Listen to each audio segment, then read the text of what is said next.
Arakan ആർമിയുടെ പുതിയ വിശേഷങ്ങൾ എന്താണ്? അരാക്കൻ ആർമി നമുക്കറിയാം, നമ്മൾ കഴിഞ്ഞ ദിവസങ്ങളിൽ പറഞ്ഞത് ബംഗ്ലാദേശിൻ്റെ 270 കിലോമീറ്റർ അതിർത്തിയുടെ നിയന്ത്രണം ഇപ്പോൾ അരാക്കൻ ആർമിയുടെ കയ്യിലാണ്.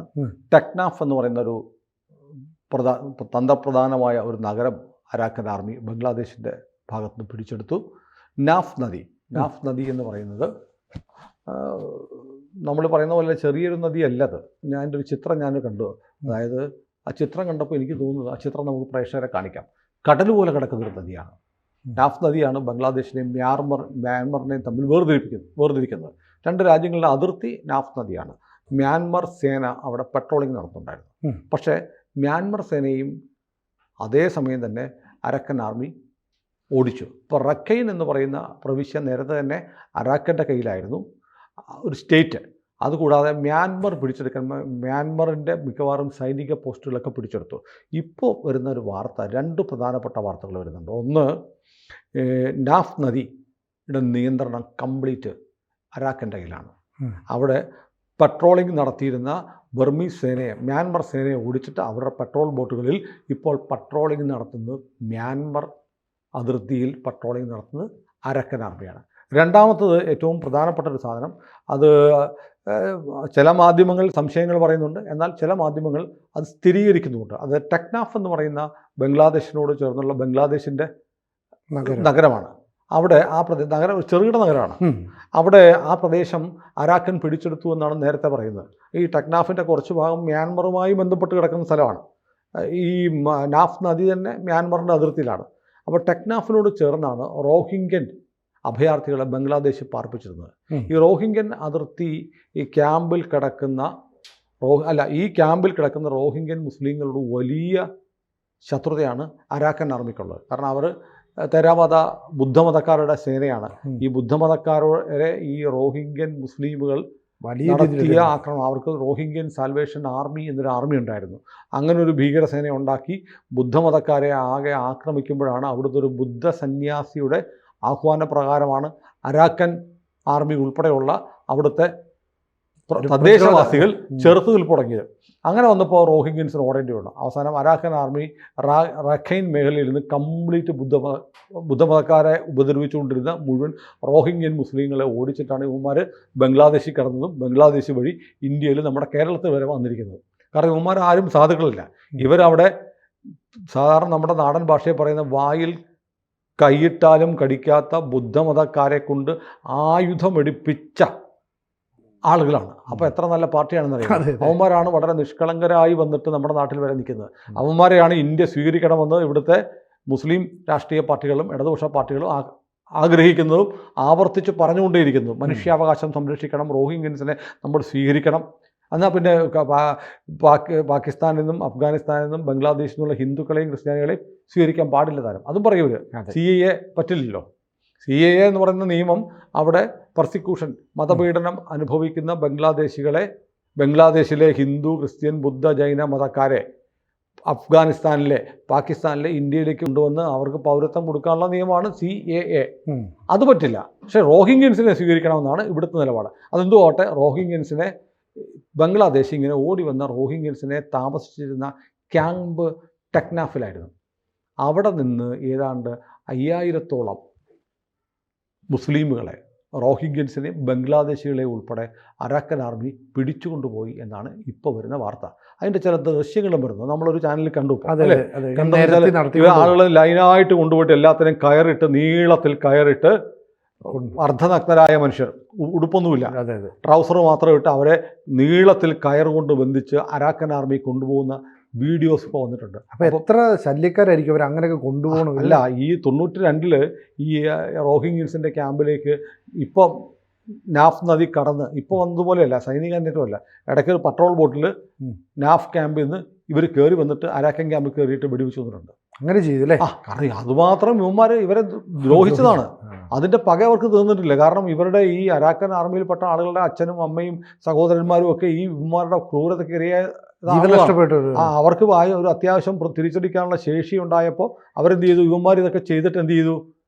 നദി കടന്ന് ബംഗ്ലാദേശിൽ വന്ന് സുരക്ഷിതമായിട്ടിരിക്കുക. ബംഗ്ലാദേശ് സർക്കാർ അവർക്കൊരു വളപ്പൊക്കെ കെട്ടി അവരെ അഭയാർത്ഥികളെ താമസിച്ചുകൊണ്ടിരിക്കുക. അങ്ങനെ ഞങ്ങളെ കൊന്ന നീയൊക്കെ അവിടെ സൂചിച്ച് കഴിയണ്ട എന്ന് പറഞ്ഞ് ഇവർ ബോട്ടെ കയറി വന്ന് ഇടയ്ക്ക് വന്ന് ഇവരെ തട്ടും.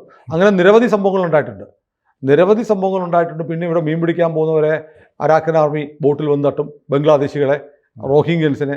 അപ്പോൾ ഇതിനകത്ത് ബംഗ്ലാദേശികൾ ഉൾപ്പെടെ ഏതാണ്ട് ആയിരക്കണക്കിന് ആളുകളെ ഇപ്പോൾ അരാക്കൻ ആർമി 5000 പേര് പറയുന്നവരൊക്കെ കണക്ക് പറയുന്നുണ്ട്. നമ്മൾ ദൃശ്യം കാണുമ്പോൾ 100 കണക്കിന് ആളുകളെയാണ് നീളത്തിൽ കയറിട്ട് കെട്ടി മാർച്ച് ചെയ്ത് കൊണ്ടുപോകുന്ന വീഡിയോ നമ്മൾ കണ്ടത്. അപ്പോൾ അരാക്കൻ ആർമി ചുമ്മാതിരിക്കുകയല്ല. ഇപ്പം നമ്മുടെ മാധ്യമങ്ങൾ എന്തുകൊണ്ടാണ് ഇത് പറയാമെന്ന് അറിയില്ല. ഇപ്പോൾ 24 ചാനൽ കഴിഞ്ഞ ദിവസം ഈ അരാക്കൻ ആർമി ബംഗ്ലാദേശിലേക്ക് നടത്തിയ ആക്രമണത്തിൻ്റെ വാർത്ത കൊടുത്തു. ബാക്കി മാധ്യമങ്ങളൊന്നും ഇതുവരെ അതേക്കുറിച്ച് പരാമർശിച്ചിട്ടില്ല. എന്നാൽ നോർത്ത് ഇന്ത്യൻ മാധ്യമങ്ങളിൽ വാർത്ത വരുന്നുണ്ട്, ഇംഗ്ലീഷ് ദിനപത്രങ്ങളിൽ വരുന്നു, മലയാളത്തിലെ പത്രങ്ങളും ചാനലുകളും അറിഞ്ഞ മട്ടില്ല. കാരണം അവിടെ ക്ഷീണം പറ്റുന്ന ബംഗ്ലാദേശിനാണല്ലോ. ബംഗ്ലാദേശിന് ക്ഷീണം വന്നാൽ ഇവിടുത്തെ ബംഗ്ലാദേശിൻ്റെ മക്കളുണ്ടല്ലോ ഇവിടെ, അവർക്ക് വിഷമം ഉണ്ടാവും. അതുകൊണ്ട് ഇവർ മിണ്ടാതിരിക്കുകയാണ്. അപ്പോൾ വാർത്തയാണ്. അപ്പോൾ ഏറ്റവും പുതിയ വാർത്ത ഇതാണ്, അരാക്കൻ വെറുതെ ഇരിക്കുകയല്ല. അവിടെ ചിൻ ആർമി എന്ന് വേറൊരു ആർമിയുണ്ട്. അരാക്കൻ ആർമിക്കും ചിൻ ആർമിക്കും ഇന്ത്യ കുറച്ച് സഹായങ്ങളൊക്കെ കൊടുത്തു എന്നുള്ള വിവരങ്ങൾ കഴിഞ്ഞ ദിവസം പുറത്തു വന്നിരുന്നു. ചിൻ ആർമിയും ഈ പറഞ്ഞ പോലെ തദ്ദേശീയരായ അവിടുത്തെ ബുദ്ധമത വിശ്വാസികളും ഹിന്ദുമതക്കാരും ഒക്കെ ആയിട്ടുള്ള ആളുകളുടെ ഒരു കൂട്ടായ്മയാണ്, ചെറുത്തുനിൽപ്പിൻ്റെ സേനയാണ്. അല്ലെങ്കിൽ റോഹിംഗ്യൻ മുസ്ലിം ഭീകരവാദ സംഘടനകൾക്കെതിരെയുള്ള ചെറുത്തുനിൽപ്പാണ് ചിന്നും അരാക്കനും ചെയ്യുന്നത്. ഈ രണ്ട് കൂട്ടരെയും ഇന്ത്യ സഹായിക്കുന്നു എന്നാണ് പറയുന്നത്. മുമ്പ് അരാക്കനെ ഇതുപോലെ ഇന്ത്യ ഒന്ന് ചതിച്ചിട്ടുണ്ടായിരുന്നു UPA സർക്കാരിൻ്റെ കാലത്ത്. പക്ഷേ ഭരണം മാറി UPA സർക്കാരല്ലല്ലോ, മോദിയാണ് ഇന്ത്യ ഭരിക്കുന്നത്. അപ്പോൾ മോദിയുടെ സഹായം തീർച്ചയായും ഇവർക്ക് കിട്ടുമെന്ന് അരാക്കനൊരു പ്രതീക്ഷയുണ്ട്. കിട്ടുന്നുണ്ടായിരിക്കാൻ നമുക്കറിയത്തില്ല. ഏതായാലും ബംഗ്ലാദേശിനെ സംബന്ധിച്ച് ബംഗ്ലാദേശിന് നല്ല അടി കിട്ടിയിട്ടുണ്ട്. ഈ അരാക്കൻ ആർമി ഇപ്പം നമ്മളെ സഹായിക്കുന്നതിന് തൊട്ട് മുമ്പല്ലേ നമ്മൾ ഇവിടുന്ന് കുറച്ച് അരിയും കുറച്ച് സാധനങ്ങളും. അതെ, അവിടെ നമുക്ക് സിദ്വേ തുറമുഖം എന്ന് പറയുന്ന തുറമുഖം നമുക്കുണ്ട്. സിദ്വേ പോർട്ട് നമ്മുടെ പോർട്ടാണ്. അരാക്കൻ്റെ റഖൈൻ മേഖലയിലാണ് ഇരിക്കുന്നത്. സിദ്വേ പോർട്ടിലേക്ക് നമ്മൾ ഒരു കപ്പൽ നിറയെ അരി അയച്ചിരുന്നു. അപ്പോൾ അരി ഡിസംബർ 13-നാണ് കൊടുത്തത്. 15-ാം തീയതിയാണ് അരി അറ്റാക്ക് ഉണ്ടായത്. അപ്പോൾ അതിന് ഒരുപാട് വ്യാഖ്യാനമുണ്ട്. അരിയുടെ കൂട്ടത്തിൽ ഇന്ത്യ ആയുധം കൊടുത്തു എന്നൊക്കെ ആക്ഷേപം പലയിടത്തും വ്യാഖ്യാനങ്ങൾ വരുന്നുണ്ട്. ബംഗ്ലാദേശ് പക്ഷേ ഇതേക്കുറിച്ച് ഒന്നും മിണ്ടിയിട്ടില്ല. ബംഗ്ലാദേശിൻ്റെ ഒരു വലിയ പ്രശ്നം എന്നറിയാമോ? ബംഗ്ലാദേശ് വല്ലാതെ ഭയന്നിരിക്കുകയാണ്. ഇന്ത്യ കയറി ഒരു അടി തരും എന്ന് ബംഗ്ലാദേശ് ഭയക്കുന്നു. എത്ര സമയം വേണം അല്ലെ തീർക്കാൻ? അതുകൊണ്ട് ഇവർ ബംഗ്ലാദേശ് ആർമിയുടെ പ്രധാനപ്പെട്ട വിഭാഗങ്ങളെയൊക്കെ കൂടുതൽ ആളുകളെയും ഇന്ത്യ ബംഗ്ലാദേശ് അതിർത്തിയിലാണ് ഇപ്പോൾ വിന്യസിച്ചിരിക്കുന്നത്. ഇന്ത്യ കയറി വന്നാൽ ഒന്ന് പ്രതിരോധിച്ച് നോക്കാൻ വേണ്ടിയിട്ട് വിന്യസിച്ചിരിക്കുക. അപ്പോഴാണ് മ്യാൻമർ അതിർത്തി ദുർബലമായത്. ആ സമയം നോക്കിയിട്ടാണ് അരാക്കൻ കയറി ആക്രമിച്ചത്. അപ്പോൾ ഇപ്പോൾ പ്രശ്നം എന്താ പറയുക, അരാക്കനെ ആക്രമിക്കാൻ വേണ്ടി ഇവിടുന്ന് മിലിറ്ററി അങ്ങോട്ട് മാറ്റിയാൽ ഇന്ത്യ എന്ത് ചെയ്യും എന്നൊരു പേടി. ഇന്ത്യയെ മാത്രമല്ല ഇന്ത്യൻ സൈന്യത്തെ മാത്രമല്ല ഇപ്പോൾ ബംഗ്ലാദേശിന് പേടി. ബംഗാളിൽ നിന്നുൾപ്പെടെ അവിടെ നടക്കുന്ന ഹിന്ദുക്കൾക്കും ക്രിസ്ത്യാനികൾക്കും ഒക്കെ നടക്കുന്ന ആക്രമണങ്ങളിൽ ക്ഷുഭിതരായ രോക്ഷമുള്ള ആളുകൾ, അവരുടെ ബന്ധുക്കൾ ഇപ്പുറത്തുണ്ട്.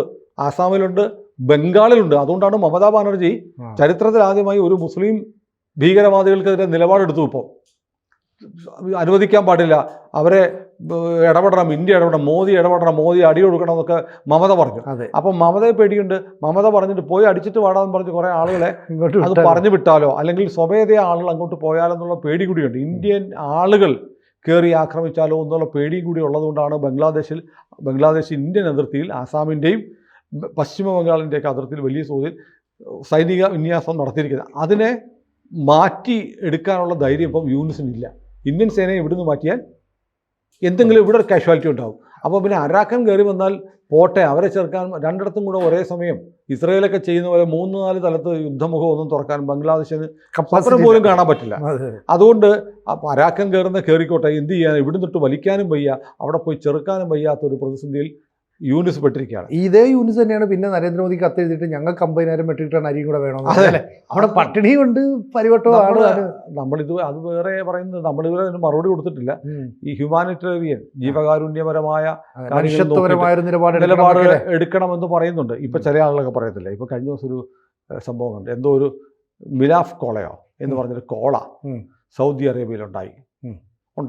ആദ്യമായി കൊക്കക്കോളയ്ക്കൊക്കെ ബദലായിട്ട് ഒരു പാനീയം ഉണ്ടാക്കി. വലിയ വാർത്തയാണ് അതിൻ്റെ പരസ്യം. നമ്മുടെ ഏതോ ഒരാൾ ഇട്ടിരിക്കുന്ന പോസ്റ്റ് കണ്ടില്ലേ, സൗദി ഉണ്ടാക്കിയിരിക്കുന്നു മിലാഫ് കോള, ഇന്ത്യ ഇപ്പോഴും ചാണകത്തിൽ നിന്ന് കോള ഉണ്ടാക്കിക്കൊണ്ടിരിക്കുകയാണ് എന്ന് പറഞ്ഞ് സൗദി അല്ലെങ്കിൽ ഒരു ഗൾഫ് രാജ്യം ഉണ്ടാക്കിയതിൽ അദ്ദേഹം അഭിമാനം കൊള്ളുകയാണ്, മലയാളിയാണ്. പക്ഷെ വേറൊരു കാര്യമുണ്ട്, ലോകം മുഴുവൻ മഹാമാരി വന്ന് ചാകാൻ കിടന്നപ്പോൾ 100ഓളം രാജ്യങ്ങൾക്ക് കോവിഡ് വാക്സിൻ കൊടുത്തത് നമ്മളാണ്, സൗജന്യമായിട്ട്. ജീവൻ നിലനിർത്തണമെങ്കിൽ അന്ന് മിലാഫ്കോള ഉണ്ടാക്കിയ ഈ ആളുകളൊക്കെ എവിടെയായിരുന്നു? അപ്പോൾ ഇന്ത്യ എന്ന് പറഞ്ഞാൽ പരമഭൂഷൺ. ഞാൻ ഇന്ന് വേറെ ഒരാൾ സുയൂബ എന്ന മറ്റൊരാളുടെ പേര് ഞാൻ മറന്നുപോയി, ഒരു മുസ്ലിം ചെറുപ്പക്കാരൻ്റെ വീഡിയോ ഉണ്ട്. അദ്ദേഹം പറയുകയാണ്, ഞാൻ പ്രധാനമന്ത്രി നരേന്ദ്രമോദി കുവൈറ്റിൽ വന്നപ്പോൾ എനിക്ക് വലിയ അഭിമാനം തോന്നി, ഇന്ത്യയുടെ പതാക അവിടെ ഉയർത്തിയിരിക്കുന്നു. അത് കണ്ടപ്പോൾ എനിക്ക് ആവേശം വന്നു. പക്ഷെ ഇത് കണ്ടിട്ട് ആളുകൾ ചീത്ത വിളിക്കുകയാണ്, നിനക്ക് വേറെ പണിയൊന്നുമില്ല, ഇന്ത്യയുടെ പതാക അവിടെ പറഞ്ഞാൽ നിനക്കെന്താണ്, ഇന്ത്യയുടെ പതാക അവിടെ പറഞ്ഞാൽ നിനക്കെന്താണെന്ന് ഒരു ഇന്ത്യക്കാരൻ ചോദിക്കുന്നു. എന്തൊരു മാനസികാവസ്ഥയല്ലേ.